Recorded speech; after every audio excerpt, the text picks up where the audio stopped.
கிட்ட மச்சம் இருக்கு.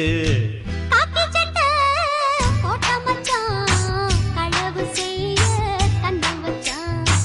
கண்ணம் வைக்க வந்த மச்சான் கன்னத்துல கண்ணம் வச்சான்.